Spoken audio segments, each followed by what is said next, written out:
بسم اللہ الرحمن الرحیم انما المؤمنون اخوہ آمنت باللہ صدق اللہ مولانا العظیم۔ حضرات ذی وقار معزز سامعین و ناظرین، آج فلسطین جل رہا ہے اور مسلم دنیا غفلت کی پٹیاں اپنی آنکھوں پر باندھ کر سو رہی ہے۔ بالعموم عوام الناس، بالخصوص مسلم دنیا کے حکمران کان پر جوں تک نہیں رینگ رہی کہ ہمارا مسلمان کس بے دردی کے ساتھ کٹ رہا ہے، پھٹ رہا ہے۔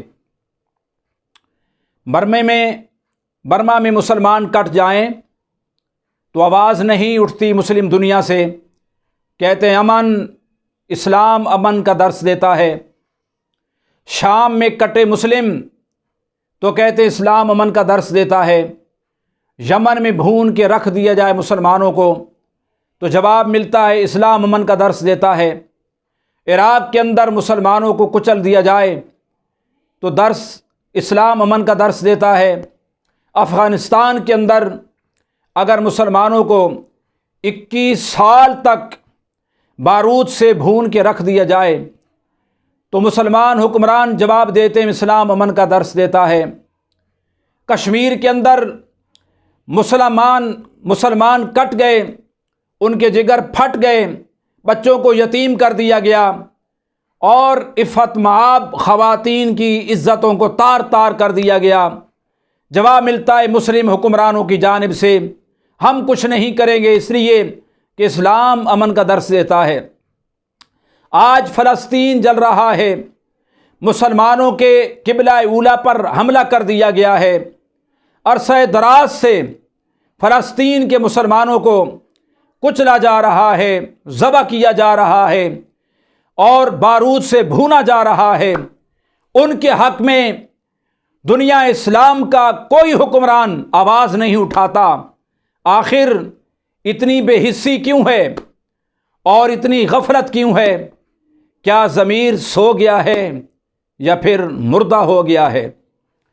نبی پاک صلی اللہ تعالی علیہ وسلم نے ارشاد فرمایا مثل المؤمنین فی توادہم وتراحمہم وتواصلہم کالجسد الواحد اذا اشتکا منہ عضو تداعی لہ بالحمى والسہر۔ نبی پاک صلی اللہ تعالی علیہ وسلم نے فرمایا مومنین تو آپس میں محبت کرنے کے اعتبار سے، ایک دوسرے پر رحم کرنے کے اعتبار سے اور ایک دوسرے کے ساتھ صلہ رحمی کرنے کے اعتبار سے جسد واحد کی طرح ہیں۔ ایک جسم کے کسی ایک عضو کو جب تکلیف ہوتی ہے تو بخار کے اندر سارے کا سارا جسم مبتلا ہو کر بے قرار ہو جاتا ہے۔ دوستو، برما کے اندر مسلمان کٹتے ہیں تو ہمیں درد کیوں نہیں ہوتا؟ کشمیر میں مسلمان پھٹتا ہے تو ہمیں درد کیوں نہیں ہوتا؟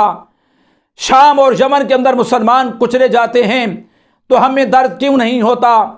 گجرات، انڈیا کے اندر گائے، بھینس، بکری اور بھیڑ کی طرح مسلمانوں کو چاقوؤں سے، چھریوں سے ذبح کر دیا جائے تو مسلمان کے کان پر جوں کیوں نہیں رینگتی؟ آج فلسطین پر حملہ ہوا ہے، مسلمانوں کے قبلے پر حملہ ہوا ہے۔ یہ وہ قبلہ ہے، یہ وہ مسجد اقصیٰ ہے جس کے اندر امام الانبیاء سید المرسلین جناب رحمت للعالمین صلی اللہ تعالی علیہ وسلم نے شب اسراء، شب معراج انبیاء علیہ الصلوۃ والسلام کو نماز پڑھائی ہے۔ خود 16 یا 17 ماہ نبی پاک صلی اللہ تعالی علیہ وسلم نے بیت المقدس کی طرف منہ کر کے بعد از ہجرت نمازیں ادا فرمائی ہیں۔ مسلمان کی نظر کے اندر جو مقام بیت اللہ کا ہے وہی قبلہ اولا اور مسجد اقصیٰ کا ہے۔ آج آپ نے دیکھا کہ وہاں کئی حاملہ خواتین کو کچل دیا گیا۔ ان درندہ صفت یہودی فوجیوں نے ایک ہماری بہن مریم صاف کے اسکارف کو نوچ دیا۔ وہ دوپٹہ جس کا اسلام کی نظر کے اندر اتنا تقدس ہے، اتنی حرمت ہے، اتنا مقام ہے کہ اتنا تو غلاف کعبہ کے بھی نہیں ہے، اللہ کی عزت کی قسم، جو مسلمان عفت مآب خاتون کے دوپٹے اور ردائے تطہیر کا تقدس ہے شریعت کے اندر، اس کو کچل دیا ہے اور پھر اس کے گلے کے اوپر اپنا گھٹنا دبا کر بیٹھ گیا ہے، اس حاملہ خاتون کو اس ظالم نے شہید کر دیا۔ یوں معصوم بچے آج پاک فوج کا نام لے کر پکار رہے ہیں۔ ہم ملتمس ہیں، التجا کرتے ہیں، فریاد کرتے ہیں، پاک فوج کی خدمت میں بالخصوص استغاثہ کرتے ہیں، اور پوری دنیا کے مسلمان حکمران جو ہیں ان کی توجہ دلاتے ہیں کہ یہ صرف فلسطین کے مسلمانوں پر حملہ نہیں ہے، یہ غیرت اسلام پر حملہ ہے، یہ مسلمانوں کی عبادت گاہ پر حملہ ہے، یہ مسلمانوں کے قبلہ اولا پر حملہ ہے، یہ فلسطینی ماؤں بہنوں بیٹیوں کی عزتوں آبروؤں پر حملہ نہیں، بلکہ یہ بنت حوا اور دختر آدم کی عزت اور ناموس پر حملہ ہے۔ یہ ہماری مائیں ہیں، یہ ہماری بہنیں ہیں، یہ ہماری بیٹیاں ہیں جن کی عزتوں کو وہاں تار تار کیا جا رہا ہے۔ ان کو اپنی ماں، اپنی بہن، اپنی بیٹی کا درجہ دیں، اور اگر آپ بیت اللہ کی حفاظت کے لیے پاک فوج کو سعودیہ بھیج سکتے ہیں تو اسی پاک فوج کو قبلہ اولا کے تقدس کو پامال ہونے سے بچانے کے لیے اور اس کی حفاظت کے لیے پاک فوج کو مہربانی فرمائیے، روانہ کیجئے، فلسطین کے مسلمانوں کا ساتھ دیجئے۔ اللہ اکبر۔ مسلمان حکمران، دنیا بھر کے مسلمان حکمرانوں سے میں کہہ رہا ہوں، سارے کے سارے لمبی چادر تان کر غفلت کی پٹی باندھ کر سو گئے ہیں، جیسے کہ ان کو کوئی پرواہ نہیں ہے۔ جو ہماری مسلمان خواتین کی وہاں بے حرمتی ہو رہی ہے، اگر یہی کچھ کسی غیر مسلم خاتون کے ساتھ کسی مسلمان نے کیا ہوتا تو دنیا کفر تو بعد میں مذمت کرتی، ہمارے اپنے مذمت کرتے کرتے کرتے نہ تھکتے، ضابطہ اخلاق کا درس دیتے، لیکن آج سانپ سونگھ گیا ہے۔ میڈیا کو بھی، صحافیوں کو بھی، حکمرانوں کو بھی خدا کا خوف کریں۔ مسلمان کب تک یوں ذلیل ہوتا رہے گا؟ یہ مظلوم کب تک کٹتا رہے گا؟